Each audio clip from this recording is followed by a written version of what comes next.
Chapter 19. Moonface Gets into a Fix. The children went over to the hens that Joe had seen. They were lovely ones, but very peculiar colour, for their wings were pale green, and the rest of their feathers were buttercup yellow.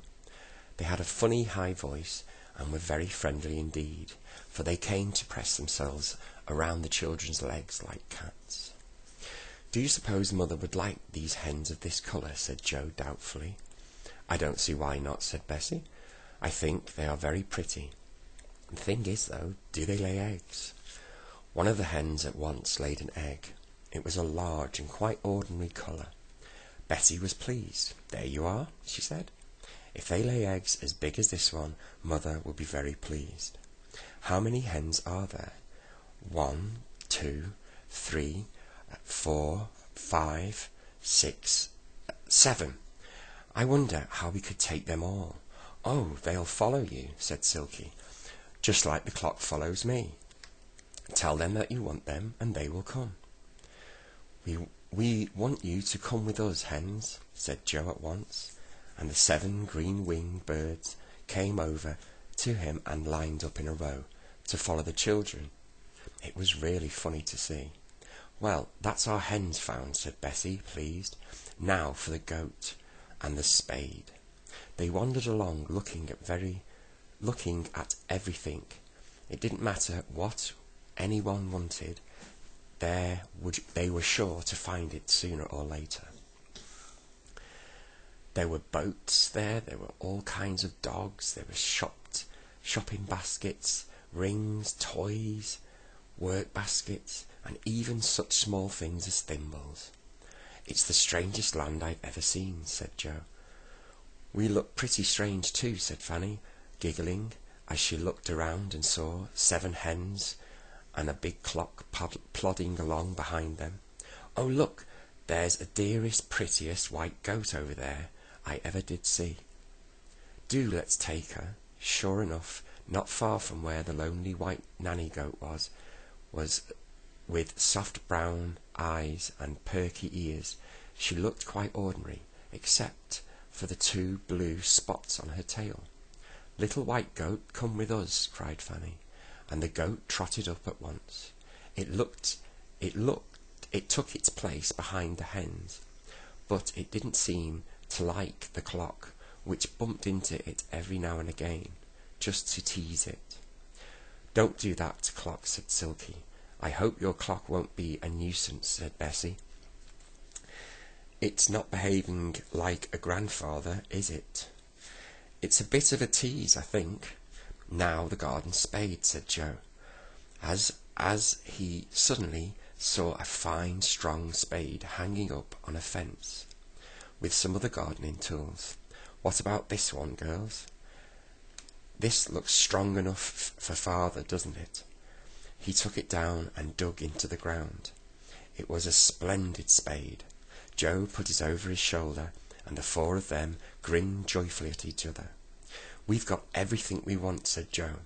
"Come on, we'll head back to old Moonface, then we'll take some cakes for tea." So, followed by the 7 hens, the white goat, and the clock, the 4 of them made their way back to where they had left Moonface. But he wasn't sitting there. He wasn't sitting where they had left him. He was pulling at a lovely rug which was hanging from a tree. It was perfectly round, with a hole in it in the middle. "Hello, hello," yelled Moonface as he saw them. "Look what I've just got. Just what I've always wanted for my round tree room.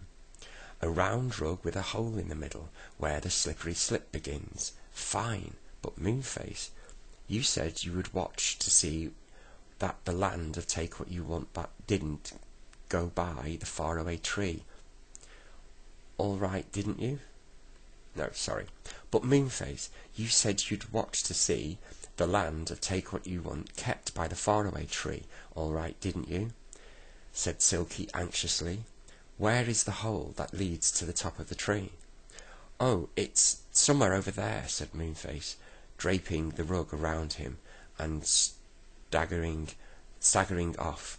Come on, we're sure to find it. But they didn't. It had gone.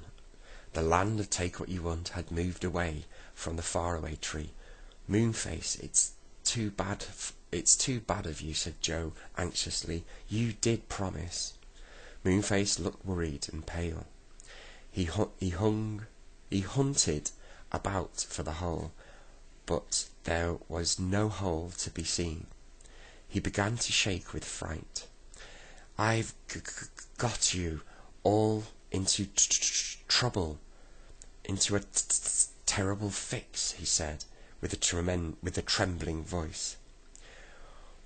Here we are, stuck in this land where there's everything we want, and only thing we want is to get away. Everyone looked upset. This was too bad. I feel cross with you, Moonface, said Joe, in his stern voice. You said you'd keep guard, and you didn't. I don't think you are much of a friend, and I am ashamed of you too, Moonface, said Silky, who had tears in her eyes.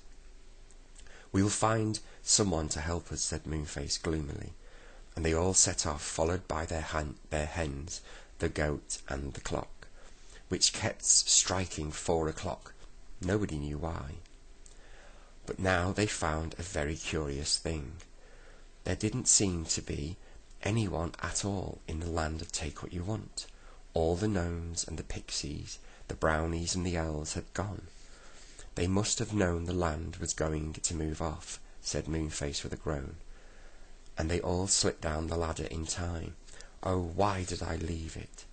They wandered all over the land, which was not really very large, but was more crowded with things and animals than anywhere they had ever seen. I can't think of what to do, said Silky. It's true that there is everything we would ever want, but we shan't starve, but it isn't the sort of place that we want to stay forever. They walked here and they walked there, and then suddenly they came to something they hadn't noticed before. It was a large and shining aeroplane. Oh, said Joe, his eyes gleaming. Look at that. How I wish I could fly an aeroplane. Can you fly one, Moonface? Moonface shook his head. Silky shook hers too. That's no good then, said Joe, with a sigh. I thought perhaps we might fly away from this land in the aeroplane. He climbed into the aeroplane and had a good look at it. There was 5 handles. There was one that had a label that said up, another one with a label that said down, a third that said straight on, and a 4th and 5th that said to the right and to the left. He stared at the handles in excitement. I believe I could fly this aeroplane, he said. I do believe I could fly. It looks quite easy. No, Joe, don't, said Bessie in alarm. But Joe had pressed the handle labelled up, and before anyone could say another word, the shining aeroplane had risen upwards with Joe, leaving the others staring open-mouthed on the ground below. Now Joe's gone, said Fanny, and burst into tears. The aeroplane rose up and up. It circled around, then Joe pressed the handle labelled to the right. It flew straight on when it passed the 3rd handle, and then it flew down when he pressed the down handle. It was just as easy as that. Joe flew nearly down to the ground and landed not far away from the others. They rushed to him, shouting and laughing. Joe, Joe, did you really fly it yourself? Well, you saw me, said Joe, beaming at everyone and feeling most tremendously glad and grand. It's quite easy. Get in, everyone, and we'll fly off. Maybe we'll come to somewhere that Moonface knows, if we fly long enough. They all got in. Bessie packed the 7 squawking hens in at the back and sat the white goat at her knees. The spade went on the floor, and the clock made a nuisance of itself because it wouldn't stay where it was put, but kept climbing over everybody's feet to look out of the window. Silky began to wish she hadn't brought it. "Ready?" asked Joe, pressing the handle marked up, and up they went. What a lovely feeling it was. They really couldn't help feeling excited. Silky's clock got terribly excited too. It struck 29 without stopping. "I shan't wind you up tonight if you don't keep quiet," said Silky suddenly, and that finished the clock. It lay down in the corner and didn't say another ding or another dong. Where are we off to, I wonder?" said Bessie, but nobody knew.